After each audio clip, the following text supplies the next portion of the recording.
გონიათ ყველა მეცნიერი გენიოსია, მხოლოდ ისინი, ვინც საკუთარ გიჟურ ექსპერიმენტებს გადაუჩნენ. დაწყებული ადამიან-მაიმუნის ჰიბრიდების წარუმატებელი მცდელობებიდან, დამთავრებული უცნაურებით, რომლებიც საზოგადოებრივ ტუალეტებში იმალებიან. აქ არის ყველა დროის 25 ყველაზე გადარეული და სულელი მეცნიერი. ნომერი 25. ლოგიკურია, რომ დავიწყოთ იმ ადამიანისგან, რომელსაც ემპირიზმის ერთ-ერთ მამად მიიჩნევენ. ემპირიზმი არის შეხედულება, რომლის მიხედვითაც ცოდნა მტკიცებულებებს უნდა ეფუძნებოდეს და არა ვარაუდებს. ეს ადამიანი იყო ფრენსის ბეიკონი, რენესანსის ეპოქის ბრიტანელი მრავალმხრივი მოღვაწე, რომელმაც თავისი კვალი დატოვა ყველაფერში: წერაში, ფილოსოფიაში, პოლიტიკაში, მეცნიერებაში და საკვების შენახვაშიც კი.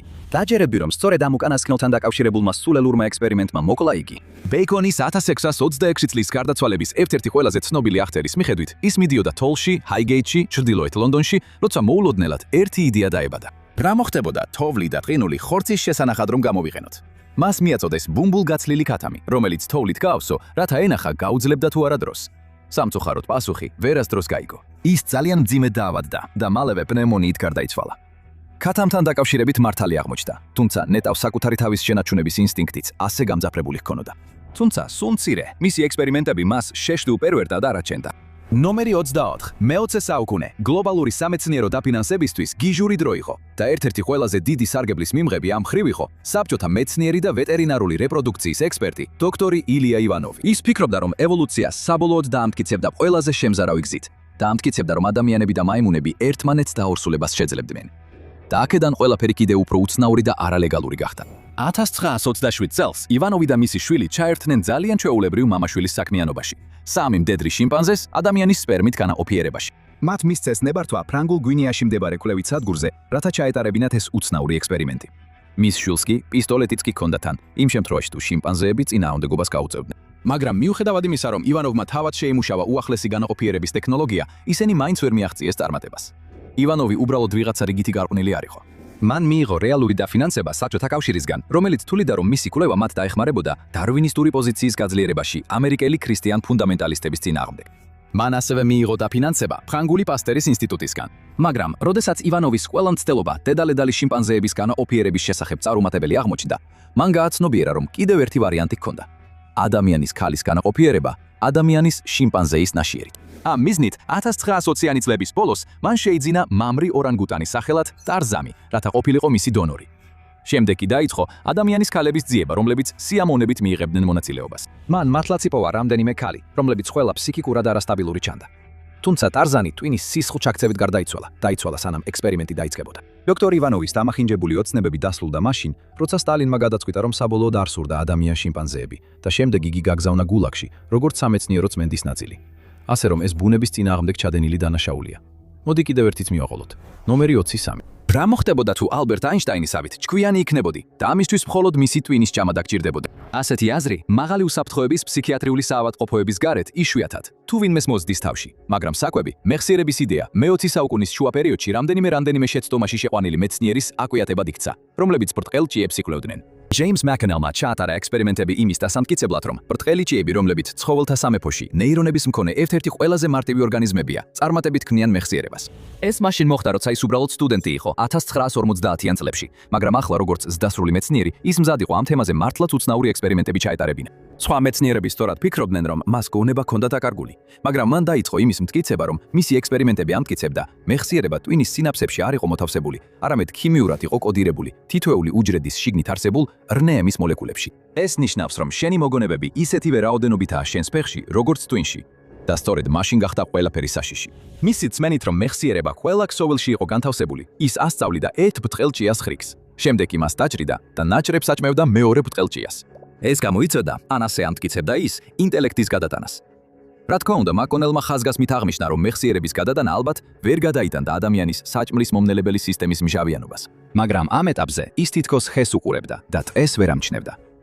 ამ ყველაფერს არანაირი აზრი არ ჰქონდა და არც სამეცნიერო საფუძველი გააჩნდა. სამწუხაროდ, მაკონელი პერსპექტიული მეცნიერიდან უცნაურ და სასაცილო ფიგურად გადაიქცა. თვითონვე გამოსცემდა ნახევრად სატირულ სამეცნიერო ჟურნალს სასახელად The Worm Runner's Digest, რათა თავისი უცნაური თეორიები გაეზიარებინა. მაკონელმა მეცნიერების ისტორიაში რეალურად კვალი არ დატოვა. ჩვენი შემდეგი მეცნიერი კი ნამდვილად დატოვა და ეს მას სიცოცხლის პასად დაუჯდა. ნომერი 22. უეჭველია, რომ მარი კიურის პრაქტიკული მიდგომა კვლევაში სწორედ ის მიზეზია, რის გამოც დღეს ვიცით ზოგიერთი რადიოაქტიური ელემენტის, მაგალითად რადიუმისა და პოლონიუმის შესახებ. ასევე უეჭველია, რომ მიუხედავად იმისა, რომ მარი კიური გახდა ერთ-ერთი იშვიათი ადამიანი ისტორიაში, რომელმაც ნობელის პრემია ორ სხვადასხვა მეცნიერებაში მოიგო, მისმა გარდამტეხმა კვლევამ მას პირადად მძიმე ფასი დაუჯდა. იმავე რადიოაქტიურმა მასალებმა, რომლებმაც მარი კიური ცნობილი გახადა, საბოლოოდ მისი სიკვდილის მიზეზიც გახდნენ. ის გარდაიცვალა 1934 წლის 4 ივლისს აპლასტიკური ანემიით, რომელიც პირდაპირ იყო გამოწვეული იმ რაოდენობის რადიოაქტიურობით, რომელსაც მთელი ცხოვრების განმავლობაში ექვემდებარებოდა. რადიაციამ ფაქტობრივად მისი ძვლის ტვინი უუნარო გახადა ახალი სისხლის უჯრედების წარმოქმნისთვის, რაც მტკივნეულ სიკვდილამდე მიიყვანა. მისი რადიაციით დასხივება იმდენად ძლიერი იყო, რომ მიწისა და გარშემო მყოფი ადამიანების უსაფრთხოებისთვის ტყვის ფენით დაფარულ კუბოში უნდა დაეკრძალათ. თუნდაც მისი ყველაზე ცნობილი ექსპერიმენტებიდან საუკუნეზე მეტი გავიდა, მის მიერ გამოყენებული მრავალი აპარატურა დღესაც საშიშად რადიოაქტიურია. სამეცნიერო პროგრესი ნამდვილად ბევრ მსხვერპლს მოითხოვს, მაგრამ როგორც ჩვენი შემდეგი მეცნიერი, ზოგიერთი ტრაგიკულად თავიდან ასაცილებელია. ნომერი 21. საბჭოთა მეცნიერ ალექსანდრე ბოგდანოვის კვლევამ მილიონობით სიცოცხლე გადაარჩინა. ეს ყველაფერი ისტორიის ერთ-ერთი უდიდესი სისხლის გადასხმის პიონერის უცნაური და უცნაურად ექსცაურად ექსცენტრიკული რწმენების დამსახურებაა. ბოგდანოვი კიდევ ერთი კლასიკური რენესანსის ადამიანი იყო. ის იყო ბოლშევიკი რევოლუციონერი, ნახევარგანაკვეთზე სამეცნიერო ფანტასტიკის მწერალალი, ექიმი და ფილოსოფოსი. მაგრამ სწორედ მისი ინოვაციები სისხლის გადასხმის ტექნოლოგიაში გახდა მიზეზი, რომ მისი სახელისი სახელი ისტორიაში ჩაიწერა და საბოლოოდ მორგის მაგიდაზე აღმოჩნდა. 1928 წელს მან დაამყარა კავშირი 21 წლის სტუდენტთან, რომელიც ტუბერკულიოზითა და მალარიით კვდებოდა და გადაწყვიტა, რომ მასთან სისხლის გადასხმა ჩაეტარებინა. ეს წარმატება ჩაითვალა, ყოველ შემთხვევაში ბოგდანოვის თქმით. სტუდენტის ახალგაზრდა სისხლი გაახალგაზრდავებდა მის დაბერებულ სხეულს და რადგან ბოგდანოს რაღაც მიზეზით სჯეროდა, რომ მისი სისხლი ტუბერკულიოზის მიმართ იმუნური იყო, ის ფიქრობდა, რომ მისი სისხლი თავის მხრივ სტუდენტსაც განკურნავდა. ცხადია, ეს არ იმუშავა და ბოგდანოვი 50-ების ასაკში სრულიად თავიდან აცილებადისლებდი სიკვდილით გარდაიცვალა. მწვავე ჰემოლიზური ტრანსფუზიის რეაქციის გამო. ირონიულად, სტუდენტი სულად გამოჯამრთელდა, ასე რომ შეიძლება მართლა ჰქონდა მაგიური სისხლი. ზუსტად ისე, როგორც ჩვენ შემდეგ მეცნიერს ეგონა, რომ მას ჰქონდა ჯადოსნური ხმა. ნომერი 20. წარმოიდგინე, ბავშვობაში ზაფხულის ბანაკში ხარ, სიამოვნებით შორდები ყოველდღიურობას, გაქვს შესაძლებლობა, რომ წარმოსახვას გასაქანი მისცე და თავგადასავალი გქონდეს. მხოლოდ ერთი პრობლემა არსებობს. ყოველ ღამე, როცა ძილს ცდილობ, კაბინის კუთხეში ბნელი, ჩtildeოვანი ფიგურა ჩნდება და შემდეგ ჩურჩულით ამბობს: ჩემი ფრჩხილები საშინლად მწარე გემოაქვს, ასობით და ასობით ჯერ. ეს არც საშინელებათა ფილმის საწესის სცენაა და არც ძილის პარალიზის მართლაც შემაშინებელი მდგომარეობის აღწერა. ეს რეალურად მოხდა ახალგაზრდა ბიჭების ჯგუფთან, როდესაც ისინი უნებლიეთ ჩართეს სამეცნიერო ექსპერიმენტში პროფესორ ლოურენს ლეშონის მიერ 1942 წელს. ისინი ცდილობდნენ გამოეცადათ ახლა უკვე ფართოდ უარყოფილი ძილის დროს სწავლის თეორია. იდეა, რომ თუ ადამიანს ძილის დროს რაიმე საგანმანათლებლო აუდიოს ჩაურთავ, მისი ქვეცნობიერი მაინც შეიწოს ინფორმაციას. ლეშონს სურდა ენახა, შეიძლებოდა თუ არა ამის გამოყენება ჩვევების ჩამოსაყალიბებლად ან მოსაშორებლად. ამიტომ მან მოაწყო პატარა საზაფხულო ბანაკი ბიჭებისთვის, რომლებიც ყველანი ცნობილნი იყვნენ როგორც ქრონიკული ფრჩხილების მკვნეტელები. საწყისში გეგმა იყო ფონოგრაფის ჩართვა, რომელიც უბრალოდ ერთსა და იმავე ფრაზას იმეორებდა ისევ და ისე. მაგრამ როცა ის გაფუჭდა, ლეშონს თავად მოუწია ღამით კაბინაში შეპარვა და საათების განმავლობაში გამეორება. ჩემი ფრჩხილები საშინლად მწარე გემოაქვს. მოგვიანებით ის ამტკიცებდა, რომ შედეგებმა დაამტკიცა ძილის დროს სწავლის თეორიის სისწორე, მაგრამ ბევრი ადამიანი ექსპერიმენტის დიზაინს უცნაურად, შემაშფოთებლად და არც თუ ისე სამეცნიეროდ მიიჩნევდა. მაგრამ მაინც სულ მცირე არავინ დაღუპულა, განსხვავებით ჩვენი შემდეგი შემთხვევისგან. ნომერი 19. 1753 წელს ბალტიისპირელი გერმანელი რუსი ფიზიკოსი გეორგ ვილჰელმ რიხმანი ისტორიაში შევიდა და თავადაც ისტორიის ნაწილი გახდა. ის მეცნიერებაში იმდენად გავლენიანი ფიგურაა, რომ მის სახელს თავისი ფიზიკური კანონი, რიხმანის კანონი ეწოდა. სანქტ-პეტერბურგში მან გადაწყვიტა ჩაეტარებინა კვლევა იმის გასარკვევად, შეძლებდა თუ არა ელვის დაჭერას თავისი ახალი გამოგონებული აპარატით, ელექტრული გნომონით. ის შეერთებული იყო მავთულთან, რომელიც მისი სახლის სახურავიდან ჩამოდიოდა. მისი კოლეგა, რომელიც იმ დროს ეხმარებოდა მას და ემ სოკოლოვი, მოგვიანებით ითხოვდნენ, რომ ექსპერიმენტი გარკვეული კუთხით თუ შეხედავ, მაინც წარმატებული იყო. მოწყობილობა მართლაც დაიჭირა მფრინავი ელექტროენერგია და წარმოქმნა ბურთული, ელვის განსაცვიფრებელი მაგალითი, სუფთა ელექტროენერგია, რომელიც თვალის მომჭრელ სფეროდ ჩამოყალიბდა და მაშინვე რიგმანს თავში დაეცა. ელექტროენერგია მისი ფეხით იატაკზე გადავიდა ისეთი ძალით, რომ ფეხსაცმელში ხვრელი გააკეთა და რიგმანი ოთახის მეორე ბოლოში გადააგდო. როგორც რიგმანი, ასევე ელექტროგნომი მაშინვე დაიწუნენ. მაგრამ არსებობს გარკვეული გზა გაითიშო ელექტროენერგიის გარეშეც. ნომერი 18. LSD არის მე-20 საუკუნის ერთ-ერთი ყველაზე საოცარი ფარმაკოლოგიური აღმოჩენა. მან მოგცა კონტრკულტურის მოძრაობა, The Beatles-ის ზოგიერთი საუკეთესო და ყველაზე ცუდი სიმღერა. ასევე ფართოდ არის აღიარებული, რომ მას აქვს საოცარი თერაპიული პოტენციალი იმ ადამიანებისთვის, რომლებიც იტანჯებიან მკურნალობაზე რეზისტენტული ფსიქიკური დაავადებებით. მაგრამ მხოლოდ ერთმა კვლევამ გაბედა ეკითხა: რა მოხდება თუ ცირკის სპილოს ძლიერ ჰალუცინოგენურ მდგომარეობაში ჩავაგდებთ? ეს სპილო იყო ტუსკო, დიდი მამრი, ინდური სპილო, ოკლაჰომა სიტის ზოოპარკში. მისი ბედის სამუდამოდ გადაწყდა, როცა ოკლაჰომას უნივერსიტეტის მკვლევრებმა სცადეს მისთვისთვის მართლაც გმირული დოზა მიცემათ. 297 მილიგრამი LSD-ა. ეს დაახლოებით 3000 ჯერ მეტია ადამიანის რეკრეაციულ დოზაზე. მეცნიერებმა იფიქრეს, რომ ასეთი რაოდენობა საკმარისი იქნებოდა ისეთი დიდი ცხოველისთვის, როგორიც ტუსკოა. როგორც აღმოჩნდა, მათ დოზა ძალიან გადააჯარბეს. მათ ტუსკოში ეს უზარმაზარი რაოდენობის LSD შეუყვანეს და შემდეგ დაელოდნენ, ნახავდნენ თუ ნენ თუ არა, გაითიშებოდა თუ არა ტუსკო და იხეტიალებდა თუ არა აღქმის კარებში. ამის ნაცვლად ტუსკო 5 წუთში მიწაზე დაეცა. 2 საათზე ნაკლებ დროში ტუსკო უკვე მკვდარი იყო. ერთადერთი მოგზაურობა, რაც მეცნიერებმა მისცეს, იყო პირდაპირი გზა იმ ქვეყნად. მაგრამ სულელი მეცნიერები მხოლოდ ბუნების ყველაზე დიდ არსებებს არ დასტევენ. ისინი ასევე სიამოვნებით აწუხებენ ყველაზე პატარა არსებებსაც. ნომერი 17. თქვენი ცოდნის მიხედვით, დოქტორი ჯონ ვატსონი ან ცნობილი ლიტერატურული დეტექტივის შერლოკ ჰოლმსის მამაცი თანაშემწეა, ან გავლენიანი ფსიქოლოგი, რომელმაც რამდენიმე ცნობილი უცნაური და შემზარავი ექსპერიმენტი ჩაატარა. და არც ერთი მათგანი არ ყოფილა ისეთი უცნაური, შემზარავი ან პირდაპირ სულელური, როგორც სამარცხვინოდ ცნობილი პატარა ალბერტის ექსპერიმენტი. ვატსონი ცნობილია როგორც ბიჰევიორიზმის მამა, ფსიქოლოგიის მიმართულება, რომელიც ამტკიცებდა, რომ ადამიანის ქცევა ნაკლებად ფორმირდება შინაგანი ცნობიერებით და უფრო მეტად ცხოვრების განმავლობაში, განსაკუთრებით ბავშვობაში, შეძენილი პირობითი რეაქციებით. ბიჰევიორიზმის მიხედვით, ჩვენ ყველანი ფაქტობრივად ჩვევების ტყვეები ვართ და ამაზე დაყრდნობით ვოტსონს ჯეროდა, რომ ახალი ჩვევების ჩაგვინერგვა შეიძლებოდა. მაგალითად, პატარა ბიჭისთვის ისეთი თეთრი ვირთაგვის შიშის გაჩენა, რომელიც მისთვის საფრთხეს არ წარმოადგენდა. ამ სრულიად ეთიკურად გაკოტრებულ კლასიკური განპირობების კვლევაში მან რეალურ ჩილს, სახელად პატარა ალბერტს, გააცნო თეთრი ვირთაგვი და მისცა საშუალება ერთად ეთამაშათ. პატარა ალბერტს ვირთაგვის მიმართ არანაირი უარყოფითი რეაქცია არ გამოუვლენია. პირიქით, ის ბედნიერი და ცნობის მოყარე იყო. შემდეგ ვატსონმა ჩაკუჩი დაარქა დიდ ლითონის ნაჭერს, რამაც გამოიწვია ხმამაღალი და შემაძრწუნებელი ხმა, რომელმაც ალბერტი ატირა. მან ეს ისევ და ისევ გაიმეორა, სანამ ვირთაგვის დანახვაზე მარტო პატარა საცდელი ბავშვი არ ატივდა და შიშისგან არ აწახწახდა. ბოლოს ალბერტის დედამ საცხოვრებელი ადგილი შეიცვალა და ამ პროცესში შვილი ექსპერიმენტიდან გამოიყვანა. ამის შემდეგ მალე ვოტსონი იძულებული გახდა გადამდგარიყო, მას შემდეგ რაც მისი ქორწინების გარეშე ურთიერთობა ასისტენტთან გამოაშკარავდა. ამიტომ გადაწყვიტა ახალი სამსახური ეშოვა ისეთ ადგილას, სადაც სულის არქონა პრობლემა არ იყო. Madison Avenue-ს ბრენდინგი და რეკლამა. კარგი, მოდი შემდეგს გადავხედოთ. 16 ნომერი. შეიძლება თუ არა რომ პატარა შიმპანზე გაზარდო და უცნაური გარეგნობის ადამიანად აქციო. აშკარად არა, როგორც ნებისმიერი პრიმატოლოგი გეტყვით. როგორც არ უნდა იყოს, შიმპანზე შეიძლება ძალიან საშიში იყოს, როცა ადამიანებთან ერთად ცხოვრობს. ეს საკმაოდ აშკარა ფაქტები არ შეუშლია ხელს, შედარებით ფსიქოლოგ ვინთროპ კელოგს, რომ ეს ყველაფერი პრაქტიკაში ეცადა. მან გადაწყვიტა, რომ თავისი შვილი დონალდი და პატარა შიმპანზე, სახელად გუა, ერთად გაეზარდა.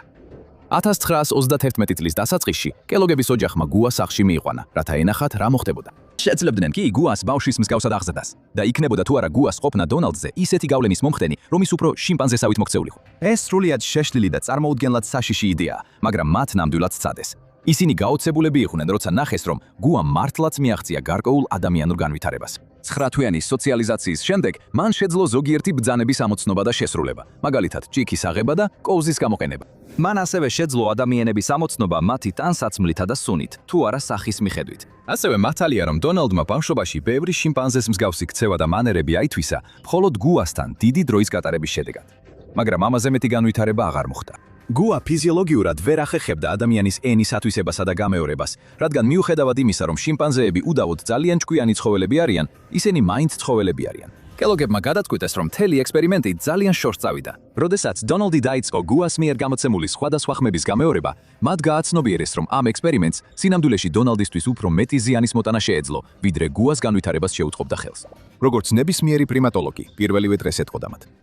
მაგრამ გუასთან მაგიდის გაზიარება მაინც გირჩევნიათ, ვიდრე ჩვენს შემდეგ საზიზღარ მეცნიერთან ჯდომა. ნომერი 15. Stab Spirti იყო, მეცნიერი უცნაური სახელით და კიდევ უფრო უცნაური ცნობადობით. მას სურდა დაემტკიცებინა, რომ ყვითელი ცხელება ვერ გადადიოდა ერთი ადამიანიდან მეორეზე სხეულის სითხეებით. მისი მეთოდი იყო, რომ რაც შეიძლება მეტ ასეთ სხეულის სითხესთან ქონოდა კონტაქტი.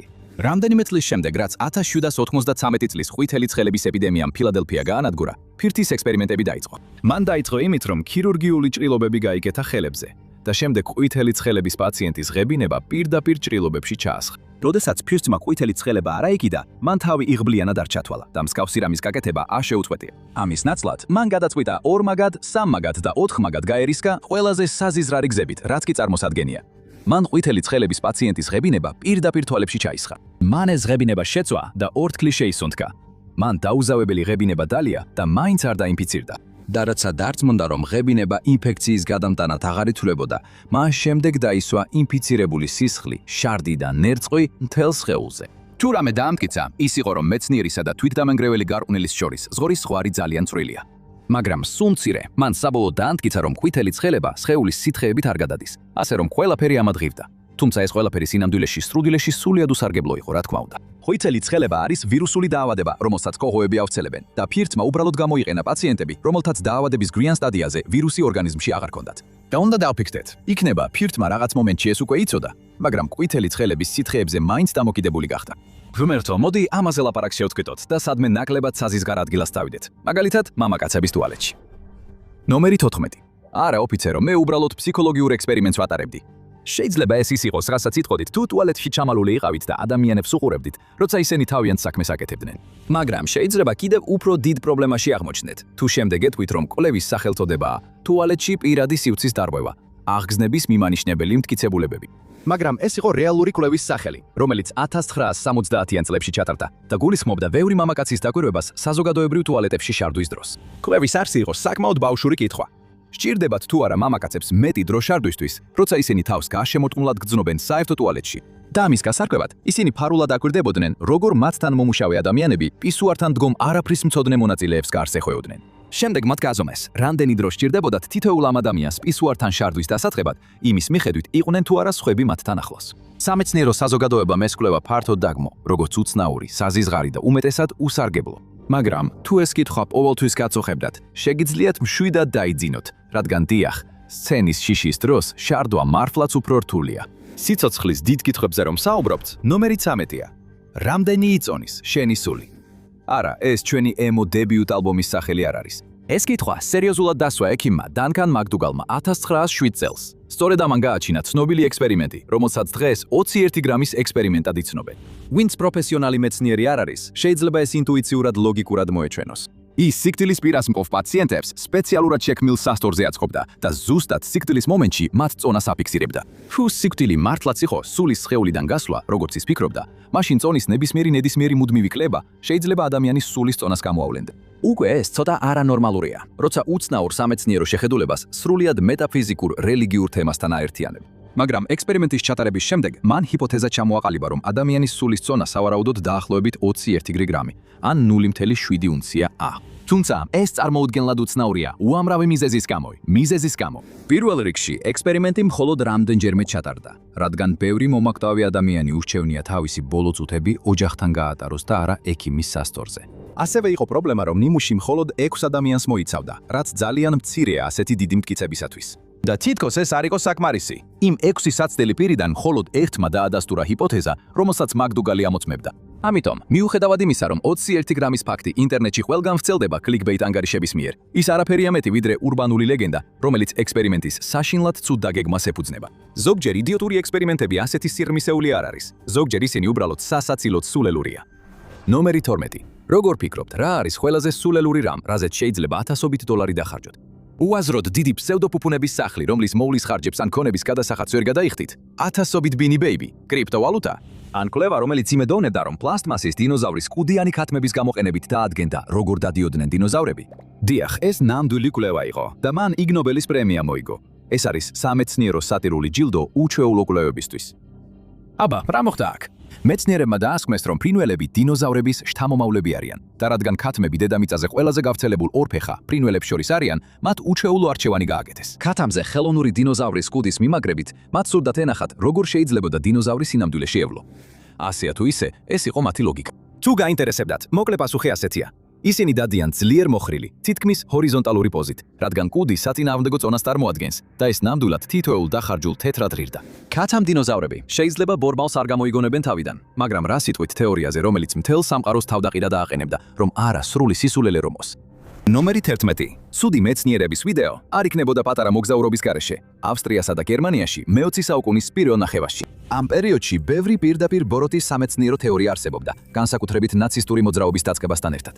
მაგრამ ზოგიერთი უბრალოდ უცნაური და სულელური იყო. ინჟინერმა ჰანს ჰორბიგერმა შექმნა მსოფლიოს შემცვლელი თეორია ველტკრეისლერის შესახებ, რომელიც მან არც კი გამოიგონა კვლევით, როგორც ჩვეულებრივმა მეცნიერებმა. ამის ნაცვლად მან ეს მსოფლიოს შემცვლელი თეორია ხილვაში აღმოაჩინა.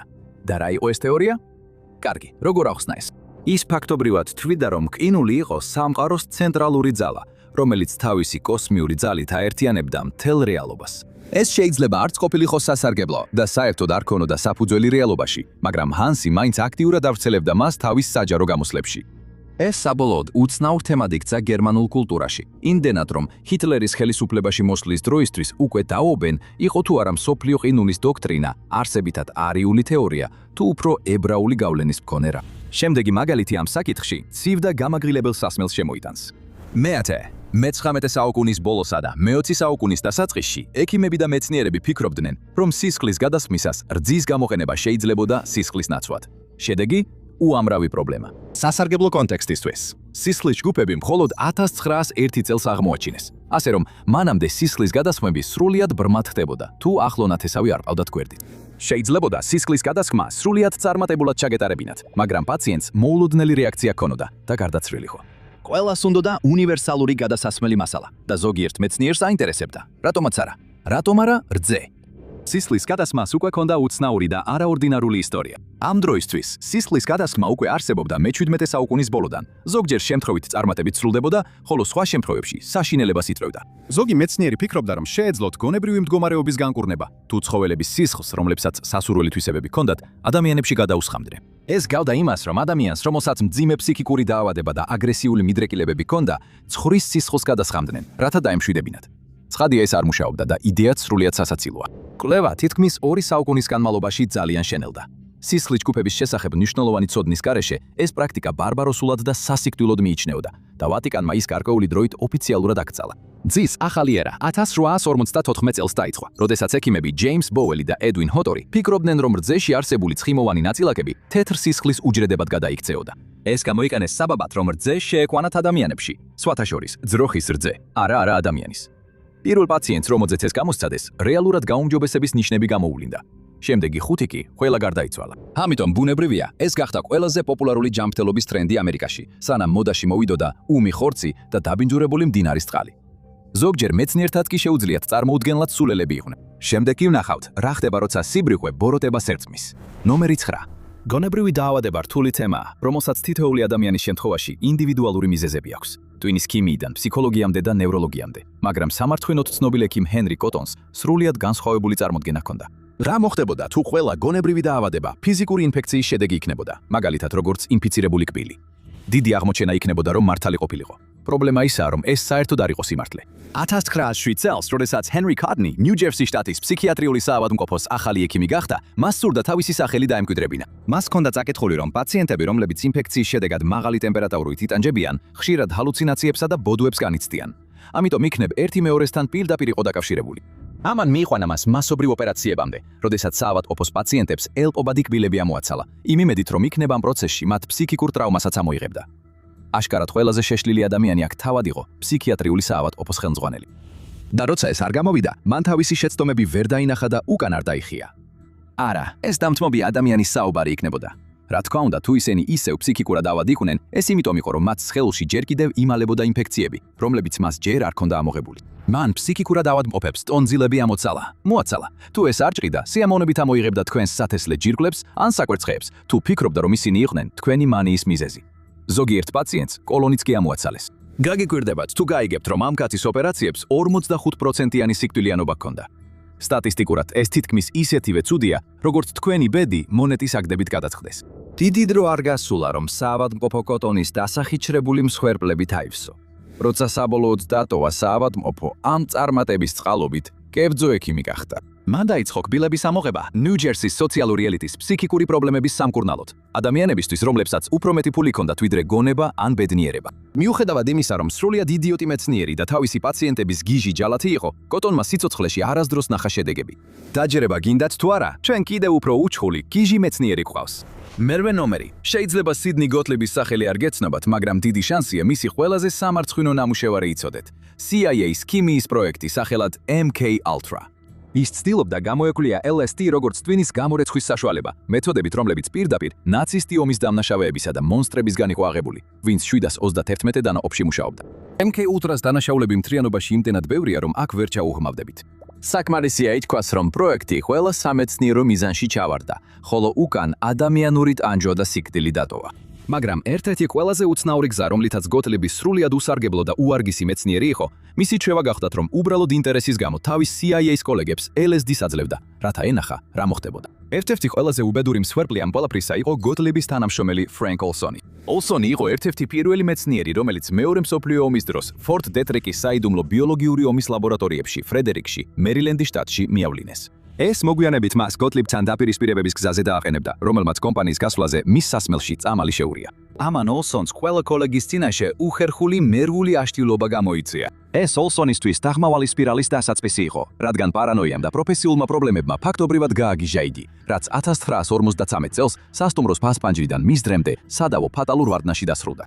გოტლიბის ექსპერიმენტში არაფერი იყო ეთიკის ან სამეცნიერო მეთოდის ფარგლებში. ეს უბრალოდ უაზრო სადიზმი იყო, რომელიც მეცნიერებას უბრალოდ შენი ღვად იყენებდა. აი უცნაური ფაქტი, რომელიც ალბათ არასდროს გსმენიათ, თუნდაც თქვენც გიტაცებდეთ, MK Ultra-ს საქმე. მას შემდეგ, რაც პროექტი დაიშალა და გოტლიბი სამოქალაქო ცხოვრებაში გადაინაცვლა, მან გადაწყვიტა სრულიად ახალი პროფესია აერჩია. გოტლიბი მთელი ცხოვრება ებრძოდა ენის დაბგოლებას, მიიღო კვალიფიკაცია მეტყველების თერაპიაში და ცხოვრების უმეტეს ნაწილს საშუალო და უფროს კლასელების მეტყველების თერაპევტად მუშაობაში ატარებდა. წარმოიდგინე, როგორი უცნაური იქნებოდა მეტყველების თერაპიის მიღება აშეჩეშის ყველაზე ცნობილი შეშლილი მეცნიერისგან. იმედია ამ საქმეში უკეთესი და უფრო ეთიკური იყო, ვიდრე ქიმიაში. ნომერი 7. უცნაურია თუ არა, როცა შენს მეცნიერთან, საუკეთესო მეგობართან ერთად ატარებ დროს და ერთმანეთის სათესლე ჯირკვლებს აწამებ, კაცობრიობის ცოდნის გასაფართოებლად. იქნებოდა ეს უცნაური თუ არა, ორი მეცნიერი, სახელად ჰერბერტ ვულარდი და ედვარდ კარმაიკელი, ზუსტად ამას აკეთებდნენ 1933 წელს. ისინი გაერთიანდნენ, რომ ერთმანეთის სათესლე ჯირკვლებზე სინძიმეები დაედოთ, რათა გაეგოთ, როგორ გრძნობდნენ თავს და რას ნიშნავდა ეს მეცნიერებისთვის. ხომ იცით, უბრალოდ ბიჭები არიან ბიჭები. და ნუ იდარდებ, როცა სიმძიმეებს უმატებდნენ, ზოგჯერ ადგილობრივ ანესთეზიასაც უკეთებდნენ სათესლე ჯირკვლებს. ვფიქრობთ, ეს ნამდვილად რეალური კვლევაა და არა უბრალოდ უცნაური BDSM ფან-ფიქცია, რომელიც ვიდეოსთვის გამოვიგონეთ. ღირდა ეს ყველაფერი ბოლოს. ვინ შეიძლება თქვას, მართლა? ყოველ შემთხვევაში, პატივისცემა უნდა გამოუცხადოთ იმ ადამიანებს, ვინც ცოდნისთვის მზად იყვნენ სათესლე ჯირკვლები დაეზიანებინათ. უკეთესია ეს მათ დაემართოთ, ვიდრე ჩვენ. მეექვსე ნომერი. ჯეკ პარსონსი ამ სიაში ერთ-ერთი ყველაზე უცნაური ადამიანი იყო. ის არა მარტო ბრწყინვალე რაკეტების მეცნიერი იყო, რომელმაც მყარი საწვავის ტექნოლოგია დაარსა, არამედ სექსუალური მაგიის ოსტატის, ოკულტისტ ალეისტერ კროულის მოწაფეც გახლდათ. ლოს-ანჯელესში საკუთარი მაგიური ლოჟა ჰქონდა, სადაც უცნაურ ადამიანთა ჯგუფთან ერთად ატარებდა დროს, რომლებიც მის იდუმალ რელიგიურ რწმენებს იზიარებდნენ. ამ უცნაურმა ჰობებმა საბოლოოდ მისი სამეცნიერო საქმიანობაც მრავალი უცნაური გზით გავლენას მოახდინა. დროთა განმავლობაში პარსონს ოკულტურ სწავლებებში უფრო ღრმად ჩაეფლო და ამ არაურთიერთობა მომავალი საენტოლოგიის დამფუძნებელთან, ელ რონ ჰაბარდთან და სცადა ანტიქრისტეს დაბადება ამ სამყაროში. სანამ ჰაბარდი პარსონის ცოლის დასთან და მისი ფულის უმეტეს ნაწილთან ერთად არ გაიპარა. როცა მისი ცხოვრება დაინგრა, მან დაუფიქრებელი გადაწყვეტილებები მიიღო, რის გამოც უსაფრთხოების დაშვებები დაკარგა, რაც თავის მხრივ სახელმწიფო რაკეტების კონტრაქტების შანსიც დაუკარგა. მაგრამ ჯეკ პარსონის ისტორიის ყველაზე სამწუხარო დასასრული იყო ვერცხლის წყლის ფულმინატის უყურადღებო მოპყრობა. პარსონი აფეთქებიდან მხოლოდ 27 წუთში გარდაიცვალა მიღებული დაზიანებების შედეგად. ახალი ამბავი იმდენად მოულოდნელი და სასტიკი იყო, რომ იმავე დღეს დედამისიც გარდაიცვალა. დღემდე ვრცელდება ჭორები. იყო ეს მართლაც უბედური შემთხვევა, თუ მკვლელობის მცდელობის დაფარვა ის დაფარვა. მაგრამ პარსონი მიუხედავად თავისი გენიალურობისა, მთელი ცხოვრება არეულად ცხოვრობდა. რატომ უნდა ყოფილიყო ეს შემთხვევა განსხვავებული? მეხუთე. თითქმის ყველა, ვისაც ფსიქოლოგიური ექსპერიმენტები აინტერესებს, ოდესმე შეხვედრია სტენფორდის ციხის ექსპერიმენტს. ამ ინციდენტის დროს ფსიქოლოგმა ფილიპ ზიმბარდომ ჩვეულებრივი უნივერსიტეტის სტუდენტები პაჩვრებად, პატიმრებად და მცველებად გადააქცია იმიტირებულ ციხეში. შემდეგ მოხდა სწრაფი დაღმასვლა სისასტიკეში, დამცირებასა და ძალადობაში, რადგან მონაწილეებმა დაიწყეს თავიანთი მინიჭებული როლების გათავისება. 10 წლების განმავლობაში ეს კვლევა მოჰყავდათ მაგალითად იმის დასანტკიცებლად, რომ შესაბამის გარემოებებში თითქმის ყველა შეიძლება მიიყვანონ ისეთ ქცევამდე, რომლის ჩადენაც საკუთარ თავსაც კი არასდროს ეგონათ შესაძლებელი. და ეს სამეცნიეროდ სრული სისუელეა. როგორც ბევრი საკვანძო კვლევის შემთხვევაში, ამ კვლევაში გამოყენებული მეთოდები ბევრ კითხვას ტოვებს და აჩვენებს, რომ ზიმბარდო მართლაც ბევრ თავის შედეგს ძალით აყალიბებდა. ზიმბარდომ თავის მსვლელებს ასწავლა, რომ განსაკუთრებული სისასტიკე გამოეჩინათ და დააწესა წესები და მითითებები, რომლებიც მათ კიდევ უფრო არაჰუმანურ ქცევას უბიძგებდა. მცველების სისასტიკე წინასწარ ჰქონდათ დამუშავებული და დარეპეტირებული, მაშინ როცა პატიმრები ყოველგვარი მომზადების გარეშე ჩააგდეს ექსპერიმენტში. არც პატიმრები და არც მცველები ერთნაირად არ რეაგირებდნენ, რაც ეწინააღმდეგებოდა იმ აზრს, რომ აქ რაიმე რეალური კანონზომიერება არსებობდა, გარდა იმისა, რასაც ზიმბარდო თავად ელოდა. ასე რომ, საბოლოოდ, ეს არ ამტკიცებს ბოროტებას, რომელიც ადამიანის გულში იმალება. ეს მხოლოდ ამტკიცებს, რომ ასეთი აბდაუბდა შეიძლება გამოვიდეს, როცა რამეს იგონებ და შემდეგ მონაცემებს მანიპულირებ. ნომერი 4. აი, პატარა საზოგადოებრივი გაფრთხილება The Infographics-დან. არაფერს ნუ ჩაიდებთ თვალში, თუ ამას ექიმი არ გეტყვით. თვითგამოცხადებული ბიოჰაკერი გაბრიელ ლასინა ვერ მიხვდა ამას, როცა ცდილობდა ეპოვა გზა, რომ ადამიანებს ბნელში დაენახათ.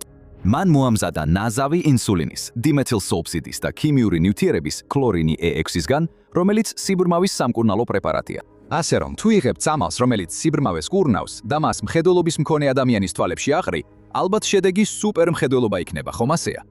ეს იყო ექსპერიმენტის ლოგიკა. თუმცა, მან ერთი მნიშვნელოვანი ნაკლი გამოტოვა.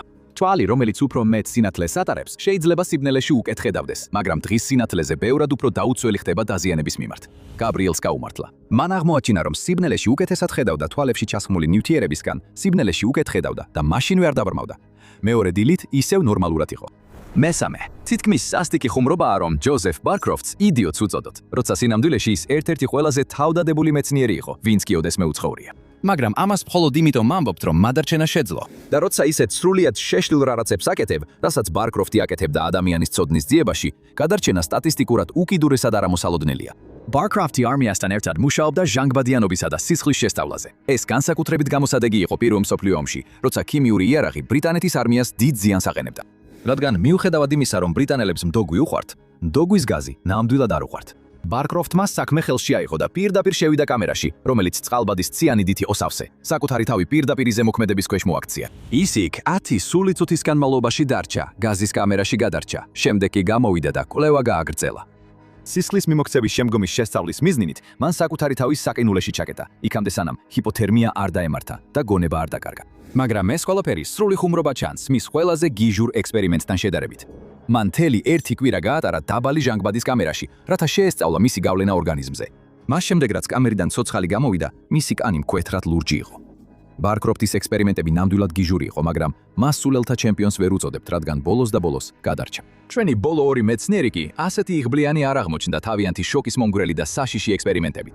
მეორე ნომერი. რა შეიძლება არასწორად წავიდეს, როცა თავკარიანი ბირთვული ფიზიკოსი გადაწყვეტს ითამაშოს უზარმაზარ და არასტაბილურ პლუტონიუმის მასასთან, რომელსაც ეშმაკის ბირთვს ეძახიან. როგორც აღმოჩნდა, ყველაფერი შეიძლება არასწორად წავიდეს, თანაც ყველაზე საშინელი გზით. ზუსტად ეს დაემართა ლუის სლოტინს და ყველას, ვისაც იმ საბედის წერო დღეს 1946 წლის 21 მაისს მასთან მუშაობა მოუწია. მთელი ფიზიკის გაკვეთილი რომ არ მოგაცვოთ, სლოტინი ატარებდა ექსპერიმენტს, რომელსაც თავად დრაკონის კუდის მოღიტინებას ეძახდა. ეს გულისხმობდა სახრახნისის გამოყენებით დემონის ბირთვის მანიპულირებას, რათა გამოეწვია ბირთვული გაყოფის რეაქცია. სლოტინის ყველა კოლეგა ეუბნებოდა, რომ ეს საშინელი იდეა იყო და ერთდრესაც სიცოცხლეს დაუჯდებოდა, მაგრამ რაღაც მიზეზის გამო ის მაინც აგრძელებდა ამას. ყველაფერმა ამან კრიტიკულობის ავარიის დროს პიკს მიაღწია, როცა მან სკრიუდრაივერი დაუვარდა და ზედა დეფლექტორი მთლიანად დაფარა ბირთვი, რის შედეგადაც ოთახში მყოფი ყველა ადამიანი მომაგდინებელი რადიაციის უზარმაზარი დოზით დაიფარა. სლოტინი 9 დღის შემდეგ საშინელით კივილით გარდაიცვალა. მხოლოდ იმიტომ, რომ ვერ მოусმინა ყველას რჩევას, იმ წარმოუდგენლად საშიშ საქციელზე, რომელსაც აგრძელებდა მხოლოდ იმისთვის, რომ მაგარი გამოჩენილიყო. ნომერი 1. რამდენად შორს წახვიდოდი, რომ კამათი მოეგო. თუ ფიქრობლებს ვარს გაავლებდი იქ, სადაც თავს მისცემდი, რომ წერებმა ცოცხლად სასიკვდილოდ შეგჭამონ, მაშინ შენ არ გაქვს ისეთი მორალური პრინციპები, როგორიც ჰქონდა დოქტორ ჯესი უილიამ ლაზეარს. ეს იყო ადამიანი, რომლის მთელი ცხოვრების მტრები მალარია და ყვითელი ცხელება იყო. დაავადებები, რომელთა წინააღმდეგაც ყველაფერს აკეთებდა, რომ ბრძოლაში წინა ხაზზე ყოფილიყო. როცა ის შეერთებული შტატების არმიამ ყვითელი ცხელების კომისიაში ჩასვა, რადგან 1800-იანი წლების ბოლოს გადამდები დაავადებები, როგორიცაა ყვითელი ცხელება, სამხედროებისთვის ერთ-ერთ უდიდეს საფრთხედ მიიჩნეოდა, ლაზიარმა კვლევებს მიაკვლია, რომლებიც მიუთითებდა, რომ დაავადების გადამტანი შესაძლოა კოღოები ყოფილიყვნენ. მისი წინა კვლევები მალარიაზე მას ხშირად ატენებდა ამ მომაკვდინებელ მწერებთან ახლოს და ის ნამდვილად იყო დარწმუნებული, რომ ეს კვლევა სიმართლეს შეესაბამებოდა. და რა შეიძლება ყოფილიყო უფრო გადამწყვეტი მტკიცებულება, ვიდრე ის, რომ თავად დაეშვა, რომ მას კოღოები ეკბინათ, რომლებიც მისი აზრით ყვითელი ცხელებით იყვნენ დაინფიცირებულნი. სწორედ ასე მოიქცა მან. და ამის გამო, ორ კვირაზე ცოტა მეტი ხნის შემდეგ ის ყვითელი ცხელებით გარდაიცვალა. შეიძლება გარდაცვლილი იყო, მაგრამ აი, მართალი აღმოჩნდა. ეხლა გადადით და ნახეთ. 12 ამერიკელი მეცნიერი გაუჩინარდა ან გარდაიცვალა. რა ხდება? ან ამის ნაცვლად ეს უყურეთ.